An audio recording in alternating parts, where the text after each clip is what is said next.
Greetings, Buzzhumans, smarks, marks, hipsters, and trolls, and the rest of the relevant Rasslin family.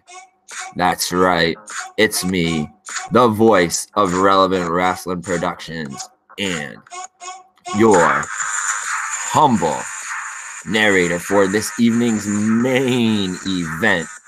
That's right, it's me, Joe Fortune. Buzzhumans, we are on the relevant road to WrestleMania.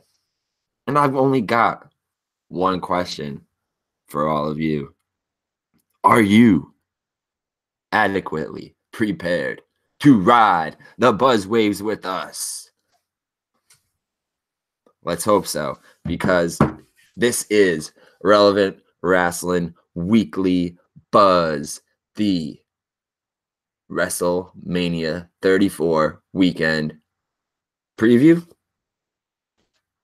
And I decided, I'm up all night burning the midnight oil, getting ready for Mania week. Guys, I'm going to be there, so I can't wait to see you Buzzhumans.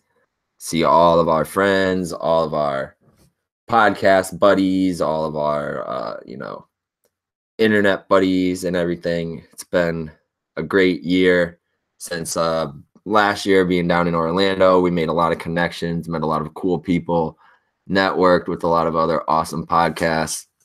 We'll give thank yous and shout outs at the end.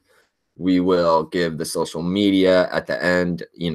We're on everything, so make sure to follow us on everything. Relevant Rasslin Productions. Speaking of being on all the social media and all those relevant apps, I've been bullshitting around with you guys saying I was going to be on Periscope a lot, but I really haven't been. So I'm going to go live on Periscope right now. How do you flip this camera gimmick around? There we go. All right, what's up, Periscope people? This is Joe Fortune, Relevant Rasslin fam. We are live on YouTube recording. We are live on Periscope recording. And like I said, this is the Relevant Rasslin WrestleMania 34 WWE weekend preview and predictions show. Let me get this camera gimmick going up here. I don't care how many viewers are watching yet, because nobody's watching yet. All right. Here we go. All right, Buzzhumans. So like I said, make sure to follow Relevant Rasslin Productions on all of the social media. And I will be down in New Orleans next week for WrestleMania week. I'm going to be heading down early Thursday morning. So the first show that I will be at, I'll be at a lot of indie shows that week. The first one that I will be at will be Matt Riddle's Bloodsport from Game Changer Wrestling at 3 p.m. on Thursday. But I don't really want to talk about the indie shows today. I'm going to do a show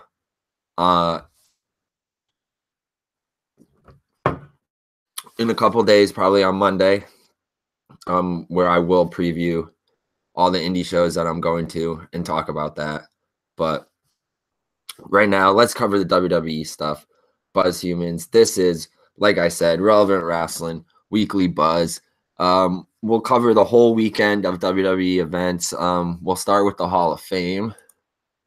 Let me pull this. I'm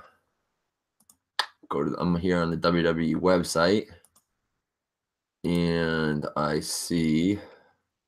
Here we go. Here's the Hall of Fame list. I don't know how you guys really feel about that. What is that shit? The Warrior Award or whatever. I know they're giving it to like that Jarrett kid. He's not even really a kid. Guy's actually like, well, not a, he's in high school. I don't know. I thought the award was for kids that passed away or something. Whatever. It's just a feel good thing for the McMahons to put themselves over. Let's just not even talk about that. Let's talk about the Hall of Fame, the wrestlers. So we got the Dudley boys being inducted by Edge and Christian. That's pretty cool. It's interesting, with Bubba Ray working for Ring of Honor now. I know he's like retired from the ring, so he's probably just working as like an agent for them, right? Which I think Devon is doing the same kind of gimmick in WWE, working as an agent, which is not really a gimmick, right? That's a shoot. So they're both doing the backstage agent thing, which is awesome because, like, Dudley's one of the most decorated tag teams of all time. Just awesome gimmick. I know that they have a school here in Danbury, where I'm from, where Relevant Rasslin Productions is located, which is kind of crazy, right? There's a Team 3D Academy school here. So any of you marks out there that think that you can step in the ring and want to get into the biz, come to Danbury, because Bubba and Velvet Sky, they got a school here. But yeah, Edge and Christian inducting the Dudleys in. That'll be awesome. I'm sure they'll cut a great promo during the induction speech. We all know that they had some epic matches with the Hardys, the TLC matches, all the tables matches. I mean, who don't love the Dudleys? The Bubba stuttering gimmick, the Devon get the tables. I mean, it's gonna be pretty awesome. And well deserved for the Dudleys.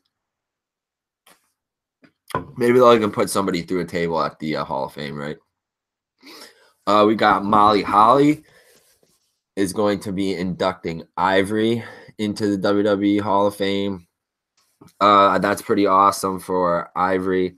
She did the right to censor gimmick. I guess Molly kind of did a similar gimmick, right, when she cut her hair. But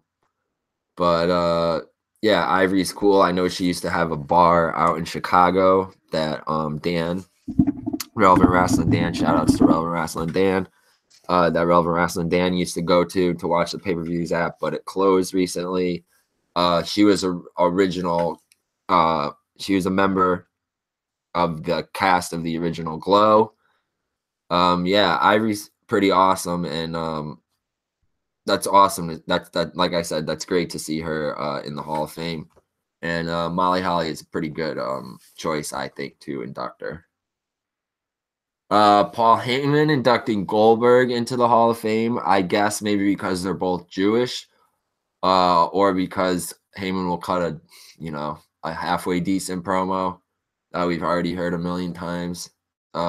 I definitely do think that Goldberg deserves to be in the Hall of Fame. I know a lot of the marks out there are probably going to say that that's bullshit, and his title run in WWE was bullshit, and he beat Brock and this and that, and the matches were only 5-10 minutes long, but whatever. I guess that's why Paul Heyman is going to be inducting him, right? Because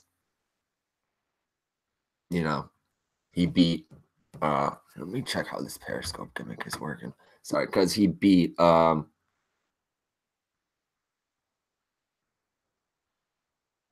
right. Lesnar got beat by Goldberg, like I said, so that's probably why Paul's inducting him. And I thought it would be cool if someone like Diamond Dallas Page inducted Goldberg, but maybe Booker T. But they chose Heyman. So let's see.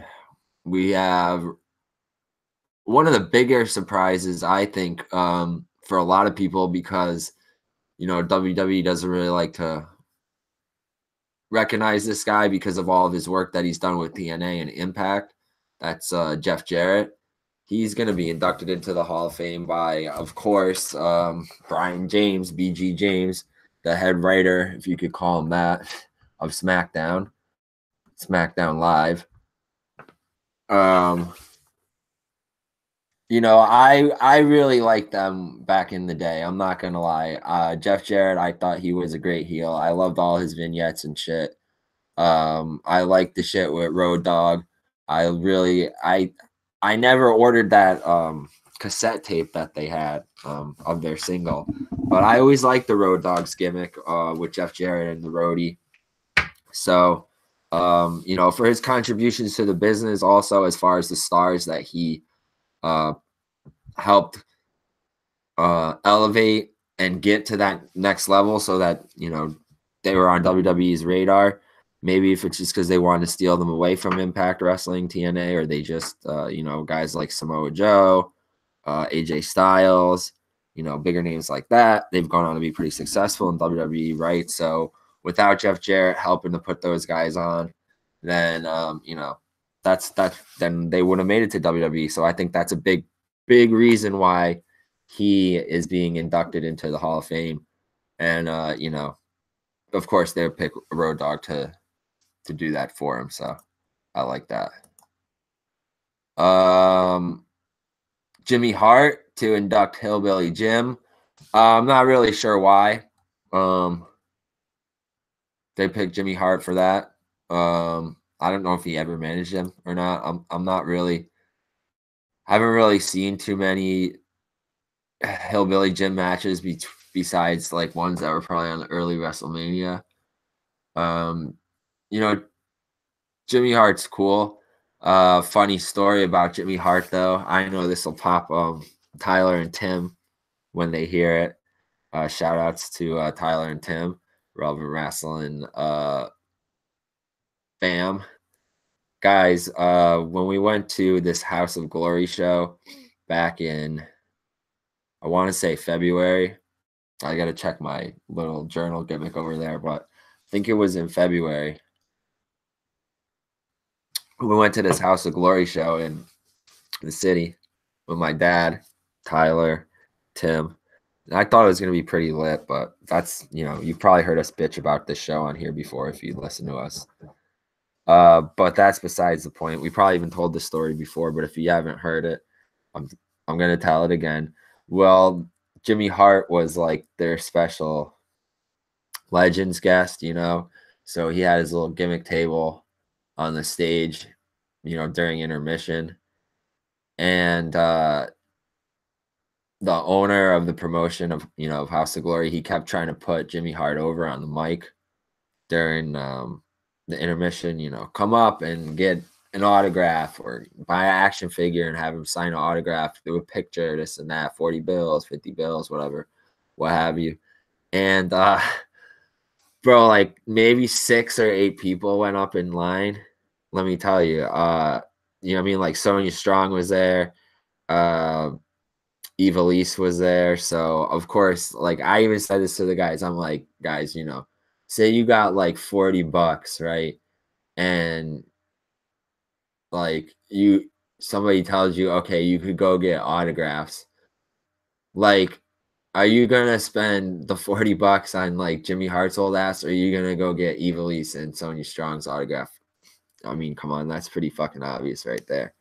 But yeah, it was just really funny because they kept like putting Hart over on the gimmick. They had like a half-hour fucking intermission, and because they were probably trying to draw people, right?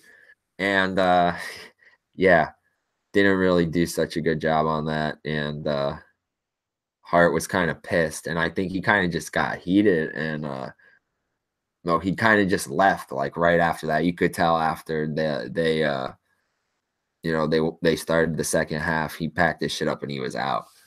But him inducting Hillbilly Jim, I don't know. Maybe he'll have a cool story or something. This is the one that probably pissed people off the most, besides Goldberg, would be Kid Rock as the celebrity Hall of Fame inductee. I mean, come on. Kid Rock, he's the one of the innovators of the rap rock genre, along with Korn and Limp Bizkit, you know, and Limp Bizkit, you know, they got a history with WWE too. Kid Rock did both, or Undertaker used Kid Rock songs for his American Badass gimmick. Guys, we all already know that Taker's coming back at Mania 34 as American Badass. We'll talk more about that later. So obviously Kid Rock is probably going to perform there, which will be awesome. I still don't have a Mania ticket. I have tickets to everything else that I want to go to, but I don't have a Mania ticket. I'm trying to wait it out and get a cheap one for, I know it's going to be shit seats, but I know it's going to be in shitty seat, a shitty area, like fucking nosebleed all the way back seats up, upper tier, but whatever. It'll be sick to see some live entrances, some live performances, even if it is Kid Rock. I never seen him live. Even if it's one song, it's for The Undertaker and it's for 45 seconds, it'll still be sick. But yeah, Kid Rock to be inducted in there. I don't know if anybody actually inducts the celebrity in there. They don't say on the website here who's inducting him. So go figure with that. Let's see. Mark Henry, I know, is also being inducted. Let's see if I can find here on the website where he is, because he's not on this part. Okay, Mark Henry, here we go. Mark Henry to enter WWE Hall of Fame. It doesn't say who's going to be inducted, Henry, but I think that's fucking awesome. Obviously, everybody will always remember Sexual Chocolate. They'll always remember Mark Henry in the Nation of Domination, the Mae Young hand gimmick. Also, the salmon colored suit suit jacket that he wore when he pretended to retire and wound up giving John Cena the world's strongest slam. I still think he should have gone over Cena in that, in that run, but what are you going to do? It was still a great swerve. Yeah, I don't know who's going to induct him. I would suggest maybe Teddy Long. That's going to be my guess. Probably Teddy Long will induct him, but we'll see. I really, really hope it's Teddy Long. Oh, man, that would be great. If Teddy Long inducts him, that will really pop me. And I know everybody says that they induct a dead wrestler into the Hall of Fame every year. Is Hillbilly Jim? Oh my God, no, he's not dead, right? Let me. That's a big botch, guys. If he's, I'm pretty sure Hillbilly Jim is still alive, right? He's not the deceased one. Yeah, Hillbilly Jim is alive and well. Oh, for fuck's sake, don't let him hear this show. But yeah, I don't know what you guys have for a prediction of who the deceased inductee will be. They only got one more set of shows to announce it on if they're going to. So we'll see how that goes. So that really covers everything that we have so far about the Hall of Fame. It's going to be on Friday night. I'm not really sure where in New Orleans they're having it. I don't know if it's going to be at the same arena where they're having NXT. I'm sure if you guys have tickets to this, obviously you know where it's going to be, but I don't, and I don't care because I'll probably won't be watching it live. No, I definitely won't be watching it live because I'll be at an indie show. Maybe if I'm up all night, I'll watch the replay of it or watch it on the plane on the way home. But that's all we got for the Hall of Fame, 8 p.m. on Friday night on the network. All right, NXT Takeover. Of course, the NXT Takeover cards are always notorious for being better than WWE cards when it's a double shot weekend like this. This should be really no different, which is a lot to say because it's WrestleMania, but these are things that we will get into later on. Before I start talking about NXT, let me just take a little toke.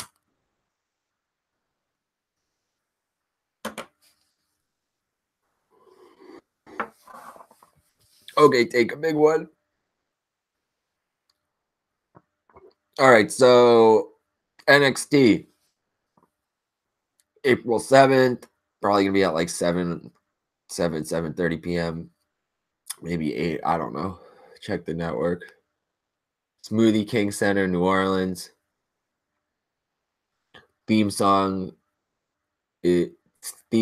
are It Follows and Lord of the Flies by Kane Hill. Is that a rap group? Kane Hill. Not a heavy metal group from New Orleans. That's cool. I don't know who they are. Maybe they'll be there. That'd be pretty sick. They probably will be. So we only have 5 announced matches on here. Well, actually 4. One is unsanctioned, right? The Gargano and Ciampa match. So let's start at match number 1 that they have here on Wikipedia. No, I don't want to start with match number 1 that they have. Well, maybe this is how they'll do it. So I don't know how the card's going to be laid out, but let's just follow how they have it here on Wikipedia. Match number 1, Andrade Cien Almas with the beautiful Zelina Vega versus Aleister Black. Singles match for the NXT Championship. Almas, excuse me, coming off of that 5-star match with Gargano at the NXT Takeover from January. That was very unexpected. That match would get such a high rating. Aleister Black pretty much undefeated except in like multi-man matches. I like him a lot. At least I like his look. I like his gimmick.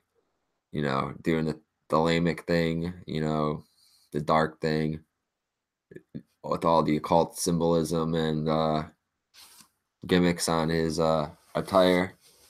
Almas fucking awesome. I think he's very, very, very underrated, to be honest. I know a lot of people on Instagram put him over.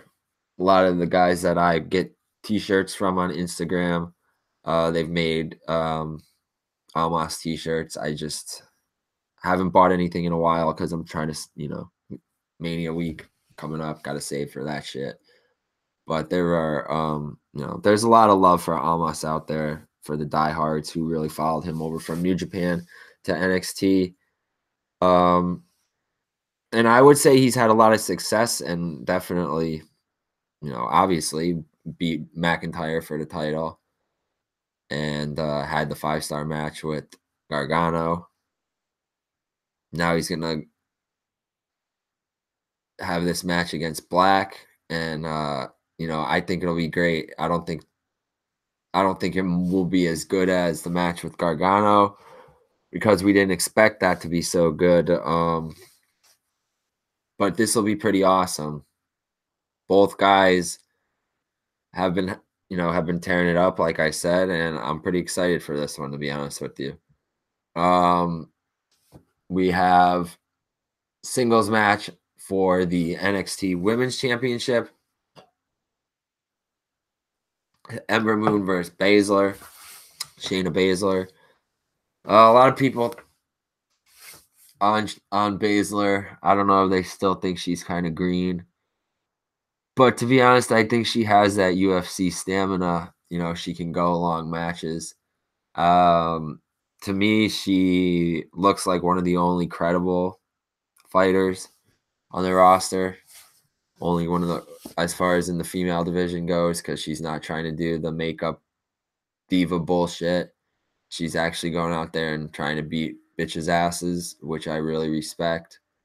I don't know what's going on with Ember Moon and her gimmick. When she first came in, I thought she was like a shapeshifter or a werewolf or some shit. Now she's just on the stick way too much. You know, I don't know if her gimmick would have been more well suited as a heel, but I'm not really feeling her as like this, you know, like super over face or whatever that her gimmick is. I don't really know what her gimmick is anymore. You know, a draft is probably coming up soon and debuts after WrestleMania, of course, on that on the Monday Night Raw after, is always notorious for having some big debuts. I could see Baszler going over here, tapping out Ember Moon, and maybe Ember Moon debuting actually on SmackDown. Or maybe just staying down on NXT. I really don't know what else to say about this. I'm just not really feeling this match as much as some of the others. Triple threat tag team match for the NXT Tag Team Championship and the Dusty Rhodes Tag Team Classic Trophy. So I guess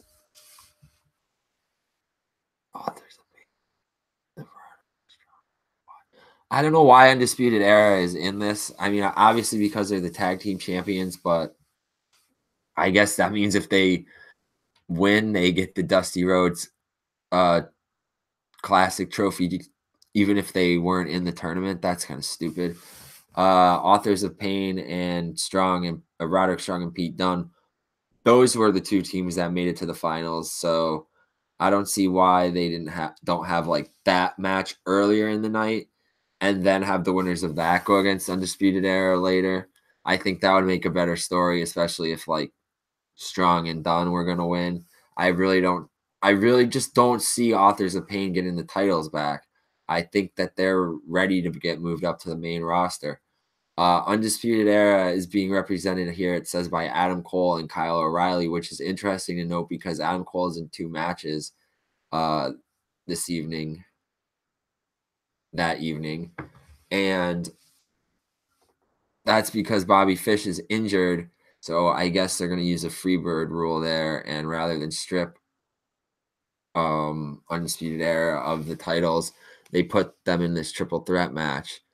So that's interesting. Cole has opportunity to walk out a triple champion, so to speak, because he'll have well, I'll get to his second match after, but he'll be in 2 title matches, and this match is for a trophy as well. Also, Pete Dunne has the opportunity to be a double champion because if he and Strong win this, then he'll be the UK champion and the NXT Tag Team Champion. I really think they are gonna win this. Fuck, man. Like they always have that like unique pairing that winds up winning, right? Like the unexpected team. Like I said, I don't think Authors of Pain are getting the belts back. I don't see a reason to bury the trophy like that by giving it to a team that wasn't even in the tournament, even though they're the tag team champions. So I do think that Strong and Dunn are gonna go over here and get the belts, and that'll be cool because maybe that's like a way to transition Dunn into being on NXT more and defending the UK championship on TV more. I know he's defended it like 15 to 20 times already since he's won it last year. Most of the defenses have not been on, have not been televised. They've been at indie shows, but could be a good way to get done on NXT more if he and Strong win the titles. There is a ladder match for the inaugural NXT North American Championship. I know we've been saying for a while that we wanted NXT to introduce a mid-card title, especially Chris. He'd been predicting this for a while. Shout outs to Chris. He wanted something more along the lines of like an internet championship or a television championship, something that was only defended on, NXT, the NXT weekly show. But this is what they gave us. They gave us a North American championship, and it's going to be defended or it's going to be determined in a ladder match, and it's a 6-way match. Here's your WrestleMania ladder match, guys, since we're not getting the Money in the Bank match at WrestleMania anymore now that it's a pay-per-view. I guess this is what we're going to get instead, which is, this is a suitable replacement. We got Adam Cole, EC3, Killian Dane, Lars Sullivan, Ricochet, and Velveteen Dream. Out of those 6, realistically, I would say Patrick, Velveteen Dream probably has the most, would have the highest ceiling. in WWE if he was brought up. Besides Lars Sullivan, I don't know. Killian Dane, he's big, but I just don't see him fitting in really anywhere on the main roster right now. Sullivan definitely because he's big, but he's still very green and he's just coming back from an injury. EC3, shit, man, that guy, he should already be on the main fucking roster. I don't know why he's on NXT. He should have Bobby Roode's spot on the main roster because he'll actually fucking kill it. Ricochet, awesome, of course, but that might be a good championship for Ricochet since I really don't think he's gonna make it onto the main roster unless it's on 205 Live yet. He'll definitely be on 205 Live eventually, so maybe it won't go to him. I guess this could go to Velveteen Dream. He'll hold it for a while before he gets brought up sometime after SummerSlam or maybe around Survivor Series.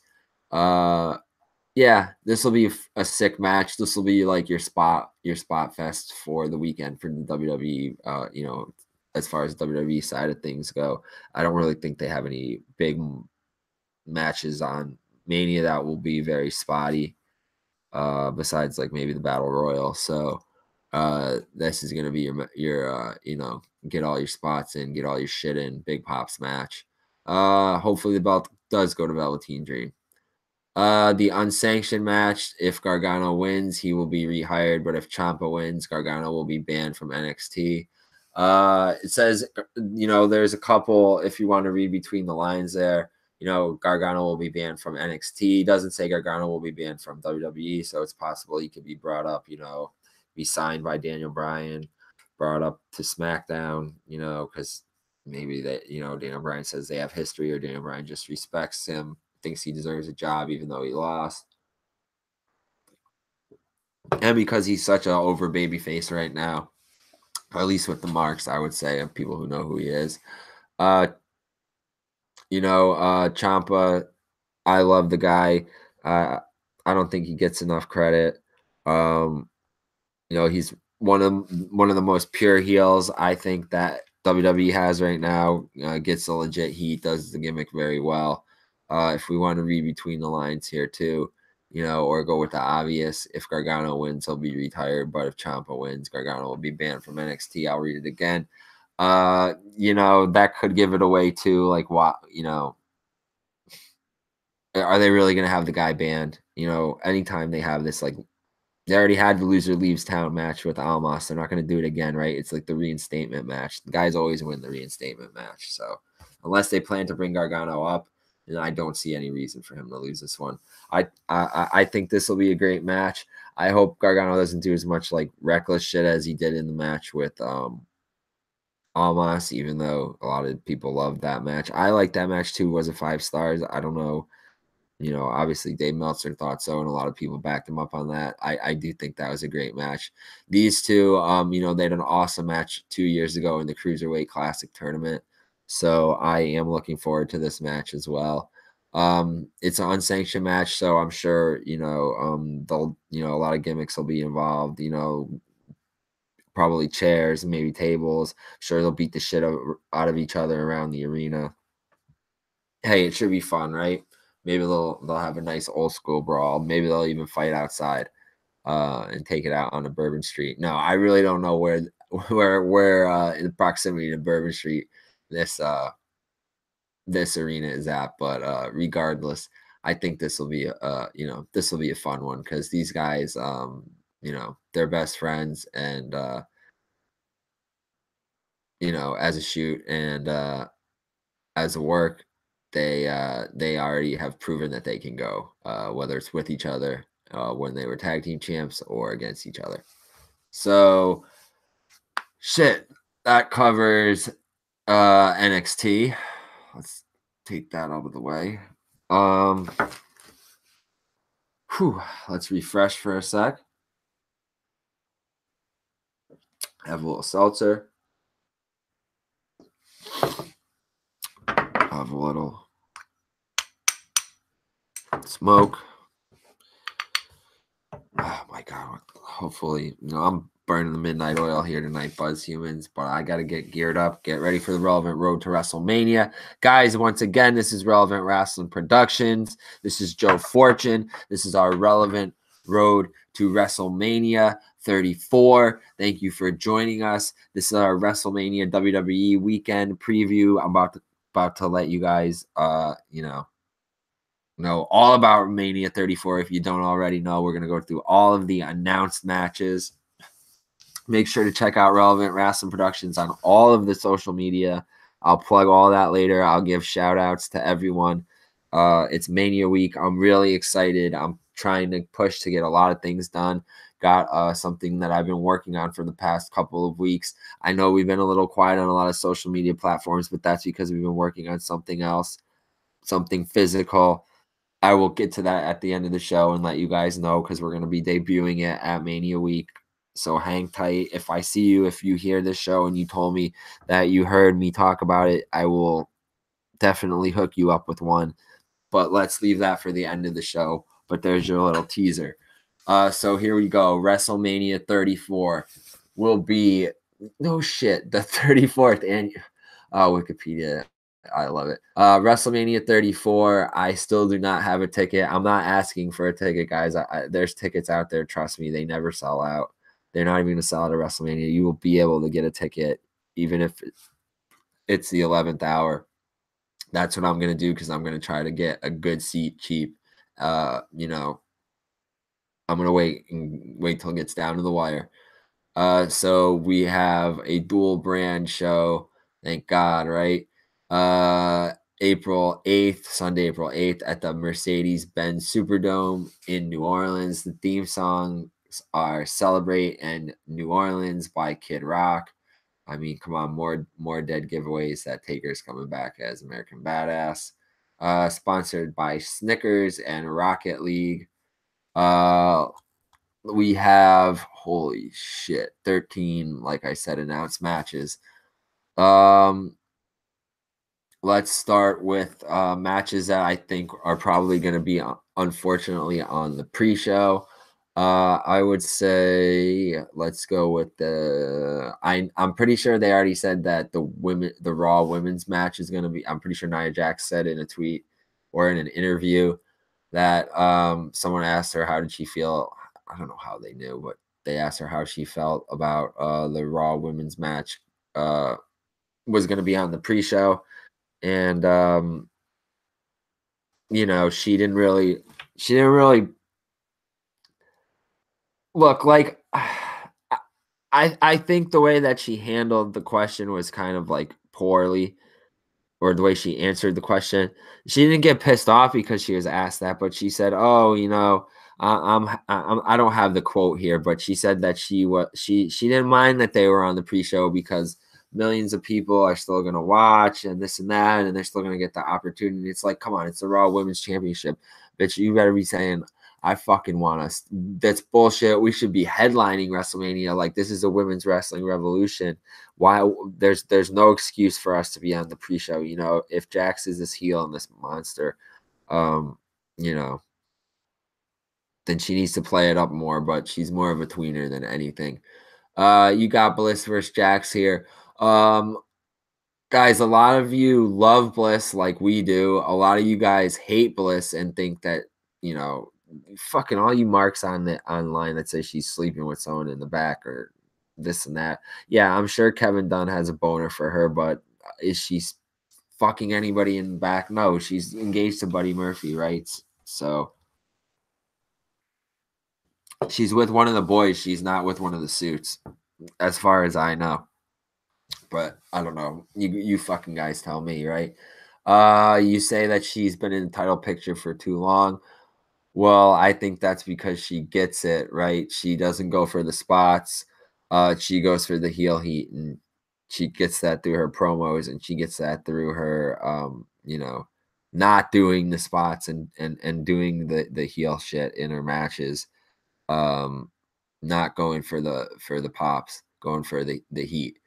But with all the bullying gimmick that they've been doing with her and the fat shaming shit, and maybe rightfully so.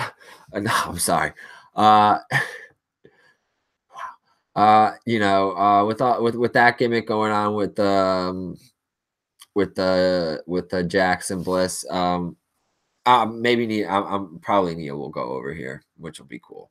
That'll be good for her. Then she can, maybe she can afford.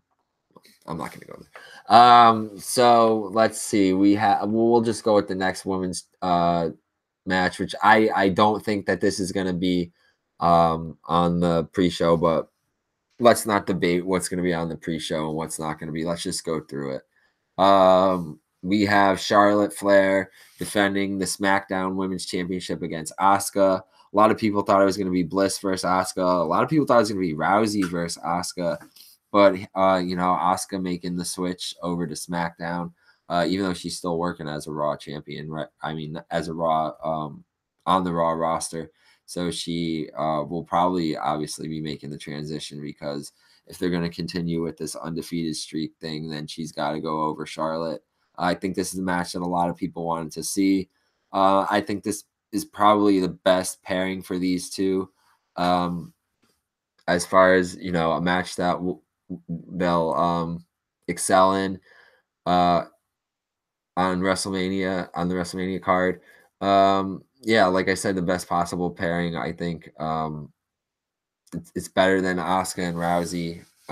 It's better than Bliss and Asuka because I feel like that would be a squash. I think Charlotte and Asuka will surprise us. This will be a really good one, but Asuka goes over in this one. Sheamus and Cesaro, the Bar, defending the tag team championships against the Raw tag team championships against Strowman and a to-be-announced opponent, a mystery opponent. A lot of names have been thrown out there. Elias is probably who they're going to go with because, WWE always goes with that obvious shit. There was another rumor about maybe if Mysterio was cleared, from his bicep injury, that it would be Mysterio because Vince likes the idea of having like the biggest guy with the smallest guy because like that kind of corny shit pops Vince. So fuck, that's a possibility. It could be Bobby Lashley, and they could just completely fucking run train on Sheamus and Cesaro, or have a really fucking awesome big Haas fight. That would be pretty cool. Or Braun could just say fuck it, and I wouldn't put it past WWE for Braun to say fuck it and win the belts on his own. I mean, they could bring Hawkins over because he's been doing that, from SmackDown because he's been doing that losing streak gimmick. There's a lot of possibilities here. I don't know which way they're gonna go.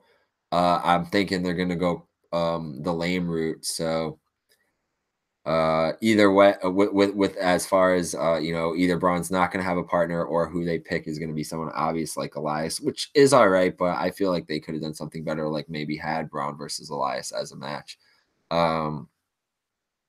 But yeah, I don't think Sheamus and Cesaro walk out. Whoever Braun is with, be it alone or with a partner, he is walking out of New Orleans as a tag team champion. It'll be his first piece of gold, so that'll be nice.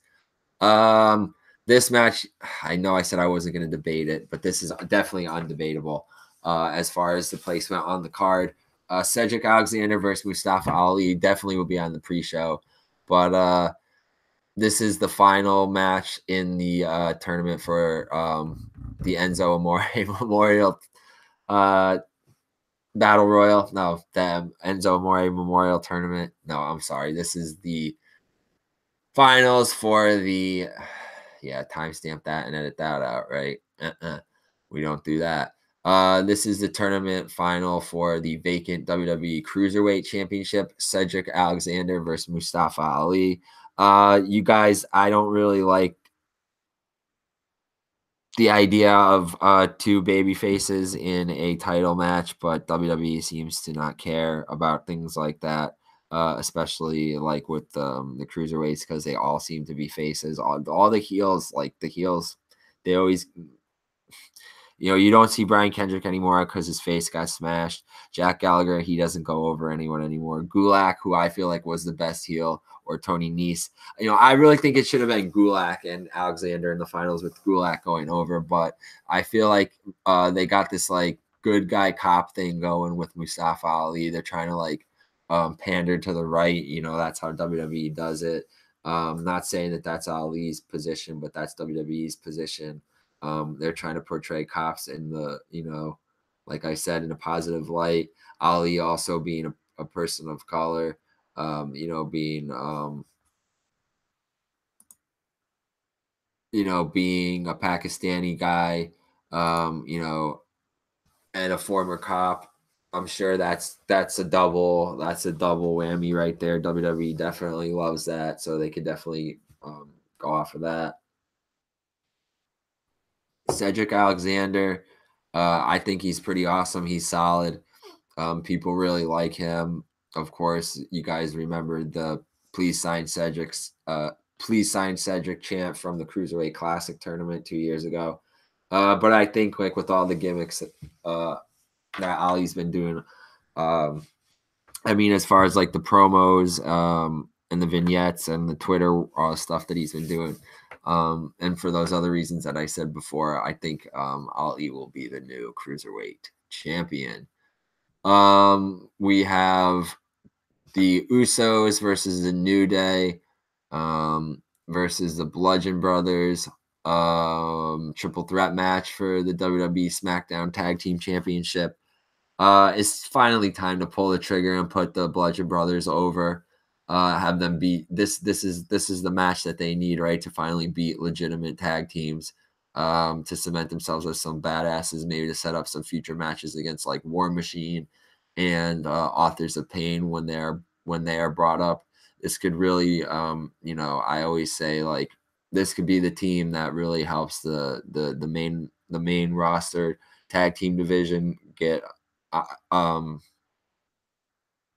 Anytime what I mean is like anytime a new a team comes in that I really get behind, I'm like, oh, this could be the one, like the Revival, but what happened there with them? They lost to DX. Fuck. I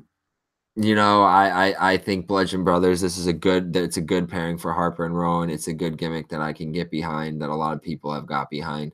So they got to go over the Usos and the New Day here. They already beat the shit out of them.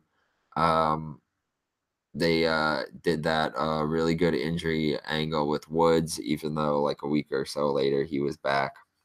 Go figure. WWE logic. But yeah, they should definitely use the Hammers to win since it's a triple threat match and that's no DQ. They should go Hammer Brothers on these motherfuckers, and Bludgeon Brothers got to go over. They have to go over here. And like I said, hopefully this will start setting them up against some legit contenders. And I'm not talking about the Fashion Police, Fashion Files. I'm talking about, like I said, Authors of Pain. And War Machine. Let's see. Let's do it then. The WrestleMania Women's Battle Royal. We're not going to sit here and scrutinize who, what, where, when, why, how the name was changed from the Fabulous Moolah Battle Royal, but it was. So that's a victory for some people. Maybe for a lot of people in and of itself. Other people, they might think, people were just bitching too much. But anyway, let's see who's confirmed for this. So far, Sasha Banks, Ruby Riott, Liv Morgan, Sarah Logan, Becky Lynch. That's my pick to win. Naomi, Natalya, and Bayley. I know a lot of people wanted Banks and Bayley to have a match at WrestleMania. Honestly, guys, I think it would have just got lost with all the other matches. I mean, you involving women, you got the 2 title matches, and you have Ronda Rousey and Steph in the main event. Well, not the main event. I mean, in the tag team match with Kurt and Triple H. So there's that. But for this, like I said, a lot of people want to see Banks and Bayley, but Chris brought up a good point to me the other day, and he said, they're obviously trying to hold that match off for Brooklyn for SummerSlam, because that's where they had some of their most epic matches during NXT, during their run in NXT. So don't expect Banks or Bailey to win this. I feel like they'll probably wind up eliminating each other. I don't know what you win when you win this. You get a trophy, right? Great. So a lot of people have been saying that the trophy looks like fallopian tubes and an ovary. So enjoy your hysterectomy trophy, Becky Lynch. I think this will go to you. To cover the men's battle royal 2, Andre Battle Royal past winners we know have been, and I bet a lot of people don't remember this, but the first winner was Cesaro. Fuck, I actually thought that this myself when I was talking about this the other day with Chris and Jake. I thought that there were only 4. This was the 4th year, but it's actually the 5th year. Debuted at WrestleMania 30 with Cesaro winning, like I said. Big Show, then Baron Corbin. Last year was Mojo Rawley. This year, let's see who is announced for this year. I don't even know who's announced for this year's is not on here. Andre the Giant Trophy. Let's go back one more. Andre the Giant Memorial Battle Royal. It does not say who is in there this match, but that doesn't really matter. Shit, who is gonna win this? Is Jinder Mahal in this match? If he is, maybe he'll win. If not, I have no idea, and I don't really care. And I've already wasted enough time talking about this match. All right, more matches. These are probably going to be main card matches. Well, these will be for sure. Let's start with Orton versus Rude. Mahal's in this one. Fuck. I have no idea who's going to win that men's battle royal. We have the fatal 4-way for the United States Championship. Randy Orton, the champion, first time for him as champion, defends against former champion Bobby Roode, Jinder Mahal, and Rusev in a fatal 4-way match. Somehow I just see Orton retaining here. I don't know, because WWE has no idea what they're doing with their mid card. They have no real idea what they're doing on SmackDown whatsoever. Rude's not going to get the title back. It would be cool for Mahal to have another title run, but everybody hates Mahal, so we don't, but the Marks do, so there you go. And Rusev is the only one I could possibly see who could win this, besides Orton retaining. Gun to my head, I'm gonna go with Orton. This will be a cool one though. I'm sure they'll get 10 or 12 minutes. Everybody will hit their signature moves, and either Orton will hit the RKO out of nowhere, or Rusev will win. Let's see. We got Daniel Bryan and Shane McMahon versus Kevin Owens and Sami Zayn. Daniel's return to the ring. Guys, I mean, I could go both ways with this.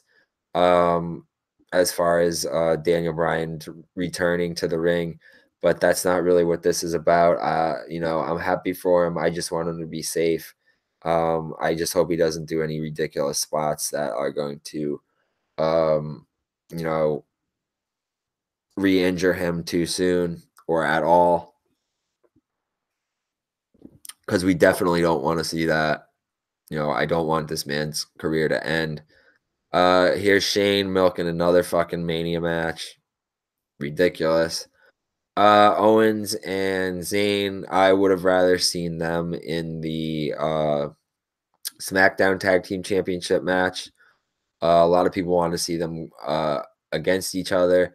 I think that's another SummerSlam match. They'll probably lose here to Bryan and Shane because they beat the shit out of them the last couple weeks. So, faces got to get their heat back. Of course, I want the heels to go over strong, but it's Owens and Zayn, and I could really, I could do without them for now. A lot of people are probably going to be pissed off at me for saying that, but I'm not really digging their gimmicks recently since you know, I don't know what they've been doing with Zayn, and ever since they dropped the friendship gimmick with Jericho, Owens has really fallen off for me, at least. Maybe Jericho will come back. That would be kind of cool. I could see Jericho and Daniel Bryan having a match. Jericho coming back to defend his friends. Who knows? But this one they could really work this match so that Shane and Daniel Bryan could get in a few spots. We'll pop the crowd. Owens and Zayn can do their little, their little misdirection spot and wind up bumping into each other, costing each other the match. One of them will cost the other one the match, and that'll start their split, their inevitable split again. So definitely expect McMahon and Bryan to go over. Another tag match. I don't think that this will be the main event, even though I read an interview where someone said that they wouldn't. I don't know who did. No, so I know what it was. I just don't want to put him over, but it was a tweet where someone asked Meltzer if that there was a possibility of that match going on last, just so Steph could say that she and Ronda participated in the first ever. Oh my God, this pisses me off, Steph. Come on. Stop with the fucking pandering, man. And this was a legit question. So, and the way that Meltzer answered it, was not, anything to break his balls over. But someone asked Meltzer, I'm just going to get it out. Someone asked Meltzer if they thought Steph and H versus Angle and Ronda would be the main event so that Steph could pander and say that she was part of the first ever main event of WrestleMania to feature two women. And Meltzer said, yeah, that it's likely. But there was another interview with Heyman, or maybe a tweet somewhere. Heyman said that the main event was going to be Brock and Reigns, so I guess that's confirmed, and we don't have to worry about Steph trying to pull the ultimate fucking ego trip. But yeah, this match, Ronda and Kurt versus Steph and H. Not impressed at all with Ronda's run so far. I really don't know why they brought her in. I think it's a waste of money. I think it's a waste of spots. I could bash the McMahons and Triple H. Maybe not so much Triple H, because I do to an extent appreciate some of the things that he's done with NXT, but I could also talk about that for a long time, and I have my theories about why Triple H signs so many indie guys, and why he tries to pander to the social media marks, but that's for another show. It's evident that he's pandering to himself and his wife here because they're having a match. I don't think Kurt should be wrestling at all because of his neck, but this is another match where if they work a couple decent spots in to pop the crowd, and the faces are probably going to go over here. But I don't think so. This is definitely heels over strong. Come on, how are H and Stephanie possibly going to lose after they both got their asses whooped on Raw by Ronda in the past couple weeks, so they got to get their heat back. So I don't know. I think the McMahon Helmsleys go over in this one, and over strong. Sorry, Kurt. Sorry, Ronda. Not impressed. with Ronda being in WWE right now. Don't know why she's here. Don't care. Let's see. Oh my God, how could I possibly? I almost skipped this one. Forgive me. Triple threat match, because I'm such a big fan of triple threat matches, so that's probably why I forgot to talk about it, right? Triple threat match for the Intercontinental Championship. The Miz defends versus Seth Rollins. I almost sounded like Seth Rollins there with the lisp. Seth Rollins and Smiles Baylor, Grin Baylor, as I've heard him being referred to, as he's been referred to. Finn Balor, the leader of the Blewett Club. The Miz, I know he keeps doing this like longest reigning Intercontinental Champion gimmick. WWE with the way that they word things and their semantics. Cumulatively, yes, he will have held the belt for more combined days than anyone else. But did he have the longest consecutive Intercontinental Championship reign? I do not believe so. But Miz versus Rollins versus Baylor.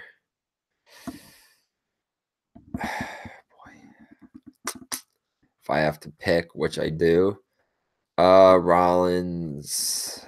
I don't think Rollins is going to get the Intercontinental Championship. I think this is going to set up. Also, this is going to be another setup match, which, personally, I don't think pay-per-views are supposed to be meant to set up new angles. I think they're meant to blow angles off. But blow angles off. That's funny. Kurt would love that.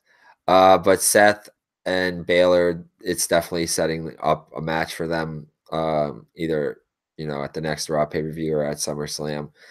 I really hope Miz does get the most combined days as Intercontinental Champion, so I think Miz will go over here, and he should. He definitely should. Yeah, this is the match that everyone has been talking about. The Dream Match, Part 2, at least for the Japanese wrestling fans who also like WWE, and a lot of the marks, and I guess myself included. AJ not as a mark, but as someone who is looking forward to seeing this match. Styles versus Nakamura. Even though I am looking forward to this match, but again, I don't like the setup for the match. Unless this is a slow burn for Nakamura to go, to try to get some heel heat on AJ, this coming SmackDown. And like I've said in the past, and I said earlier on this show, I'm not a big fan of. Pardon me. I am not a big fan. Burn the midnight oil here, guys. Burning the THC oil. I'm not a big fan of baby versus baby matches for championships. I think that they could have perfectly set up, one of these guys as a heel by doing a misdirection spot and, having, something happen in a tag match, where AJ bumps Nakamura when they're teaming together and and they wind up losing, cost themselves the match, or just something, I thought Nakamura was going to hit AJ with the knee last week on SmackDown, but he was just teasing him. The gimmick that they're going with is that they're trying to preserve each other or keep each other, safe for so they could be at 100% for their match at Mania. Just think about that from just a wrestling standpoint, and it just doesn't make sense to me why you would want to keep your opponent completely healthy when you have a championship opportunity. Logically, that doesn't make sense. Of course, everybody's going to say, oh, WWE's giving the dream match and fuck the storylines and this and that. But you guys want me to be critical. You want me to analyze shit. Well, here I am. I'm doing it. I'm telling you that wrestling wise, it does not make sense. Just be fucking smart about it, guys. Like booking wise, obviously this is going to be a good match. That's not what I'm debating here. And that's not what I'm saying. This is obviously going to be a very good match. Could it be a better match if one of these guys was a heel going into it, especially Nakamura? Because, AJ's been the face of SmackDown for so long. Yeah, it would be a better match, but they have done nothing to build any any heat between these two guys. So that's probably not going to happen. This match is going to be good, like I said, but it could be better if there was some heat between them, some heel heat. One of them should be a heel. This is a fucking championship match. Just get your Mark glasses off, take them off, and think about it for a second, and then you can put them back on and say, you know what? Somebody should be a heel here. All right. Let's talk about the main event before we wrap things up. All right. We got Brock Lesnar with Heyman defending against Roman Reigns. Guys, everybody's saying that Brock's contract now is up. He's got no more dates left. He wants to go back to UFC. And he,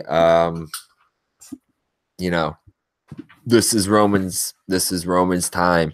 As much as you guys don't want it to be, it seems like Vince is hell-bent on shoving him. I wouldn't say he's shoving him down our throats. I would just say that he's been booked incorrectly. I really don't know how a lot of people can hate Roman at this point anymore. I mean, he's got the look. He's a big dude. Whose yard is in New Orleans? Big Dog's yard is in New Orleans. Okay. You guys just want to boo him. I don't know. You loved him when you loved the Shield, but you hate Roman Reigns. Whatever. Boo the face. Go ahead. Fucking do that. Do that shit. Get yourselves over. I don't care. You're probably the reason why Brock Lesnar is leaving. If he is. I think what would be a great swerve would be for Brock to fucking win and also work UFC, win the UFC championship and be fucking double champion. You want to set the world on fire. You want to bring wrestling back. You want to make it popular again. Let's do a big swerve. Let's put the belt. Let's keep the belt on Lesnar. Let's have Reigns get beat, in a battle, in a fucking war. But let's have Lesnar go over. And let's have Lesnar hijack the belt once again, but this time take it to UFC, and hopefully he can win a UFC title. I mean, that obviously they're not going to script UFC, but wouldn't that be something if Brock was a double champion? You want to really set the sports entertainment, MMA world on fire. You want to put that shit back. You want to ride those buzzwaves. You want to bring that buzz, make that shit relevant again. Let this guy work both companies. Fucking do it. Let him be a crossover superstar. But it's likely that Reigns will go over, and that unfortunately my little scenario there won't occur. Which either way, I'm not going to be pissed off about it, because I'm not going to be pissed off over wrestling. But I can support either of those options. I can support Brock going over. I can support Reigns as champion. I know a lot of you guys don't want Reigns as champion, but Big Dog's yard is in New Orleans, motherfuckers. But really, if I do have to predict, yeah, Big Dog, Reigns. It's his time. Mania 34. Guys, shit, that was everything except for... I know. It's sad.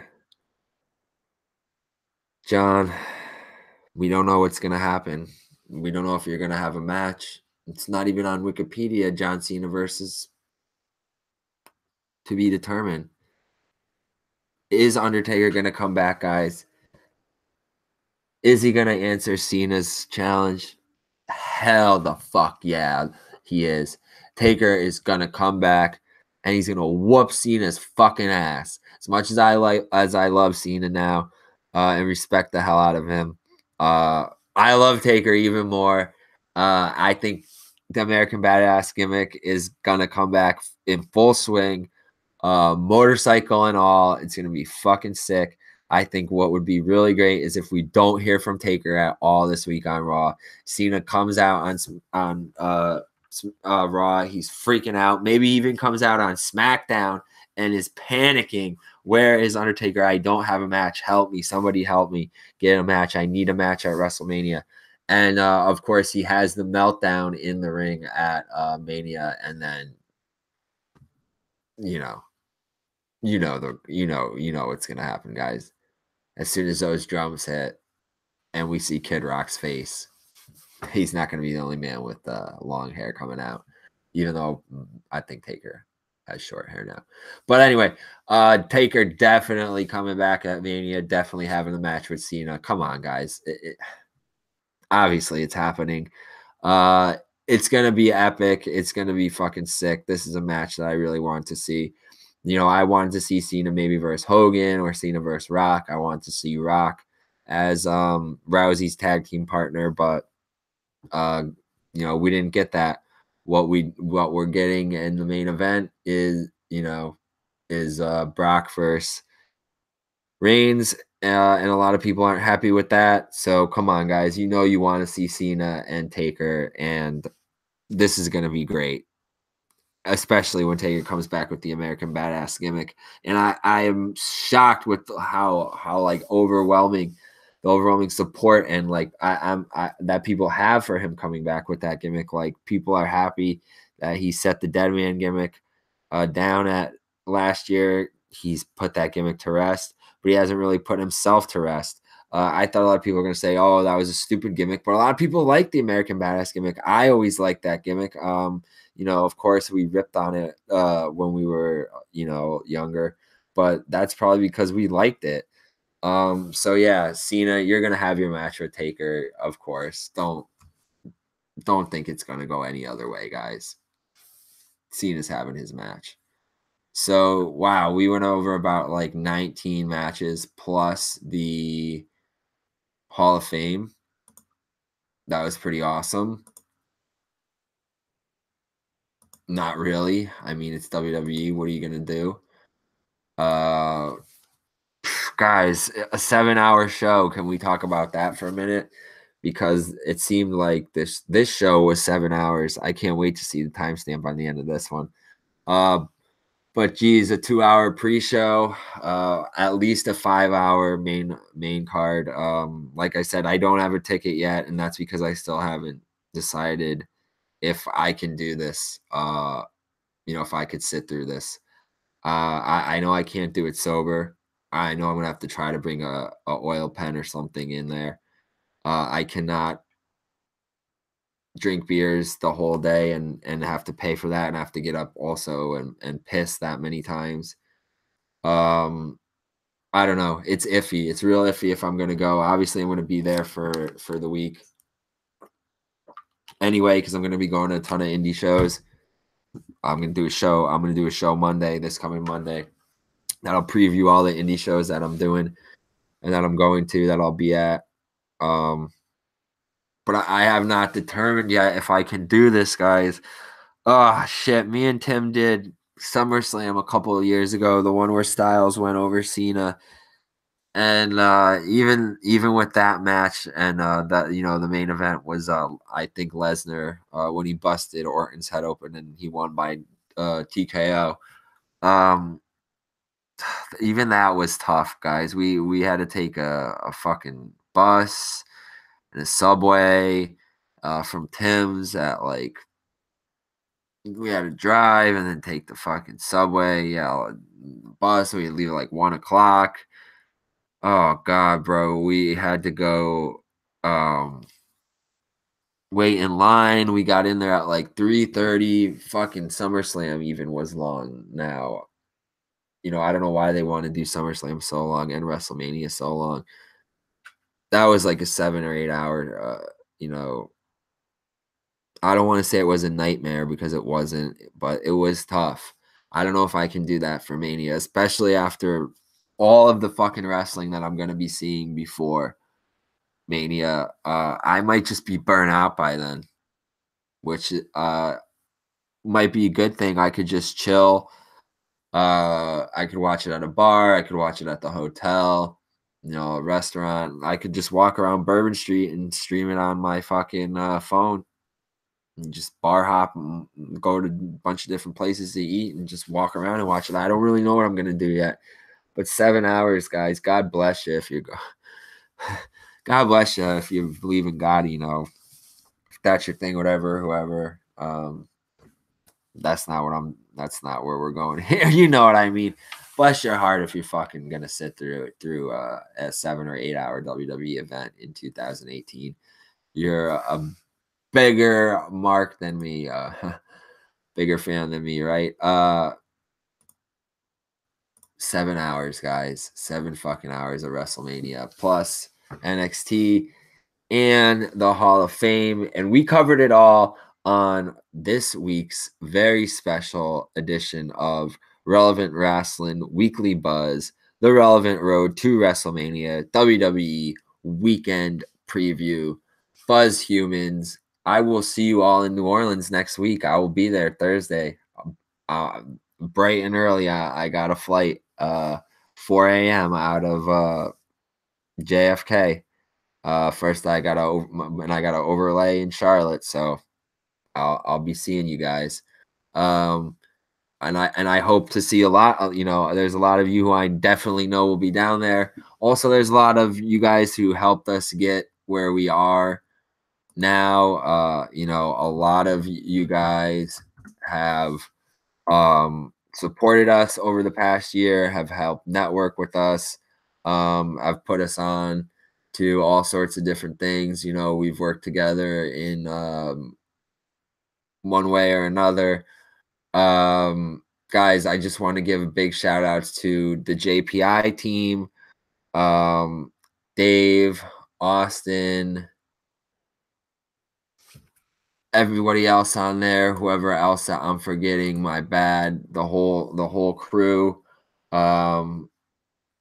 We have been slacking a little bit on there, but that's all right. We're gonna try to get that page,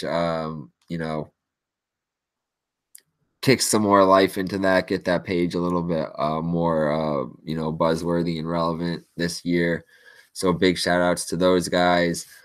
Big shout out to Matt from False Finish and the productions and that whole crew. Big shout outs to Doing the Job podcast. Big shout outs to the HVWA and Mr. HVWA himself, Tenacious Tyler. Guys, big shout outs to, and I know I'm probably going to see you guys, all you guys down at Mania Week because you're all going. Super Kicking It with Kelsey / Two-Face Wrestling Podcast, Paul and Kelsey. I'll see you guys down there. Heel Marks podcast, Brady and Danielle. I will see you guys down there. Everyone from the Suck Me crew. I know I'll see you guys down there at the Beyond Wrestling show. And I think Bloodsport as well. And guys, I also want to give a big shout out to Josh Briggs. You guys might be asking, why am I giving a shout out to Josh Briggs? Well, not only because he's an awesome, badass, big brolic motherfucking big bad daddy indie guy who's been killing it in Beyond Wrestling, and now he's gonna be doing his thing in CZW. He's been killing along the East Coast in Limitless Wrestling, in a lot of other Rhode Island promotions. But Josh Briggs, he did an interview with me for something that I have been working on, which I hinted on earlier. A lot of you guys have been helping me out with this too. Of course, the Relevant Wrestling crew. I'm talking about you guys, Chris and Jake, Dan too. I got some cool contributions for this. Got a contribution from Dave from JPI, Dave the Drummer, my man, Relevant Rasslin West Coast. We see you. I got contribution from a really cool artist. Guys, it's not finished yet. It will be finished and printed on Monday, but here it is. Here's the back cover.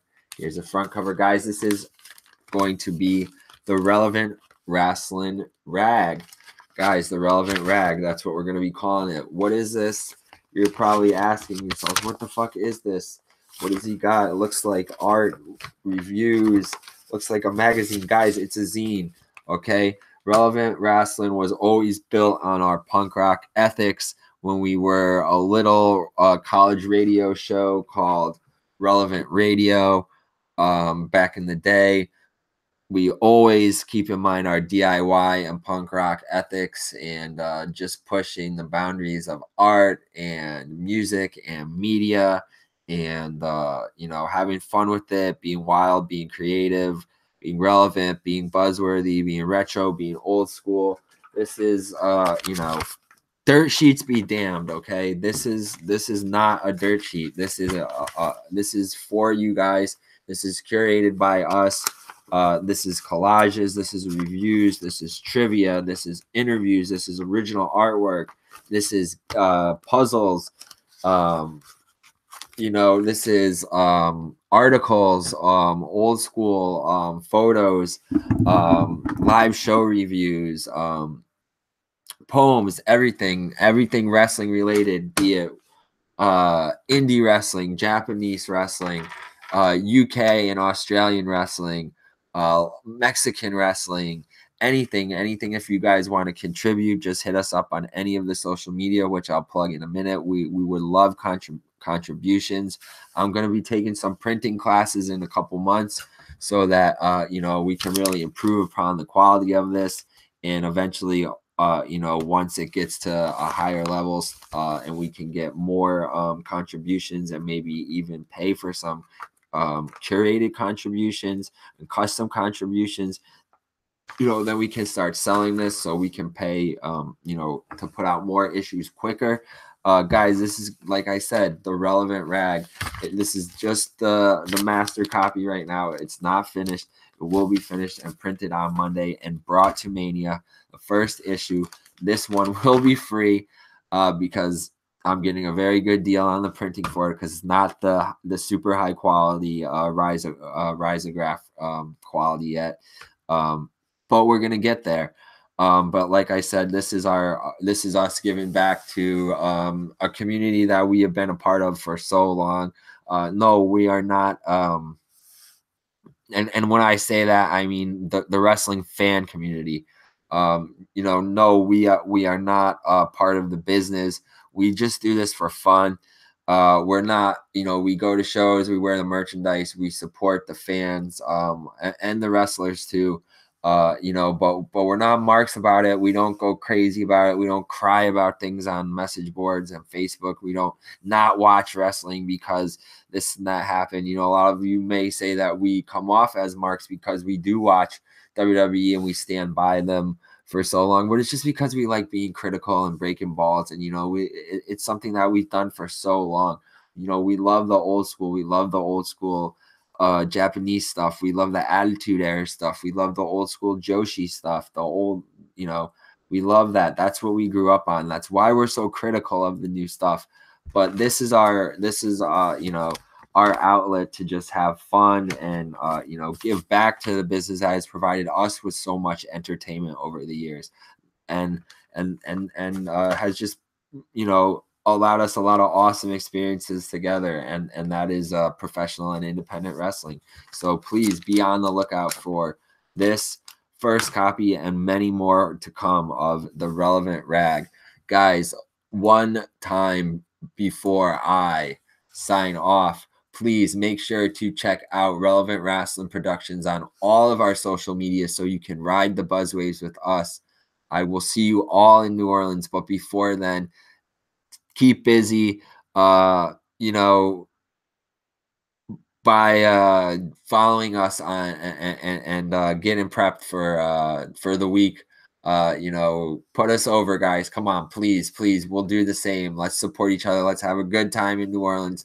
Join the Facebook group, facebook.com/relevant wrestling. Follow us on Twitter and Instagram at Relevant Wrestling. Subscribe to our YouTube channel, Relevant Wrestling Productions. Check out the BuzzList. The BuzzList is perfect for getting ready in the hotel room, when just chilling, smoking, tailgating.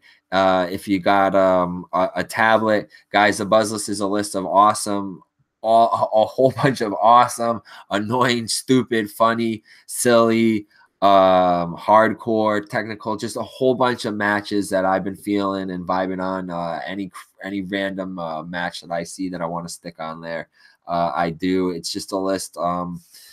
In no particular order, like I said, with no real rhyme or reason, just being random and relevant.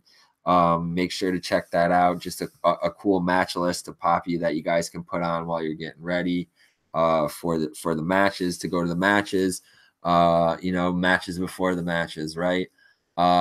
With that, make sure, like I said, to check us out on Periscope, which I'm on now. Nobody's really joined us tonight, but that's okay. It's late, and hopefully you'll catch the replay of this on there. And like I said, I still got to get things going on Periscope. This is only like the second or third video that we've done on there. Maybe it is the second video, so that's why nobody's really watching us, because they don't know us on there, but they will. Like, our social media following has been growing, so I want to thank you guys for that.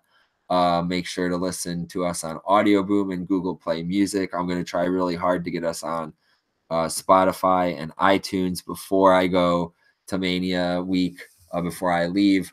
Also, speaking of Spotify, if you check out my account on there, Joe Jam for Tune, I have put together the Relevant Wrestling Buzz Tunes mixtape. I got to update that also before I leave for New Orleans.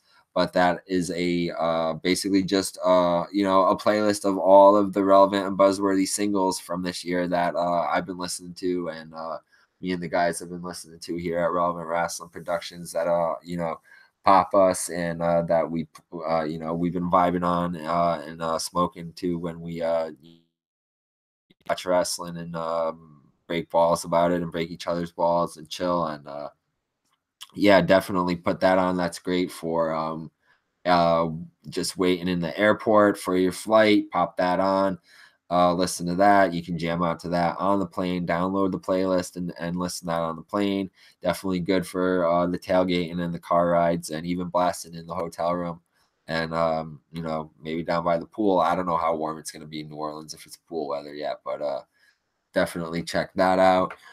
Make sure to read our relevant reviews on our Facebook group notes page, section on our Facebook page, and check out my contributions to our group articles, and my Joshi Journal monthly article on the Japanese Puro Ichiban page on WordPress. Guys, like I said, I will be bringing the relevant rag to New Orleans next week, so get ready for that. Guys, we did the shout outs. We covered everything WWE related as far as on-air content is going to be concerned for Mania week. I will see you there next week.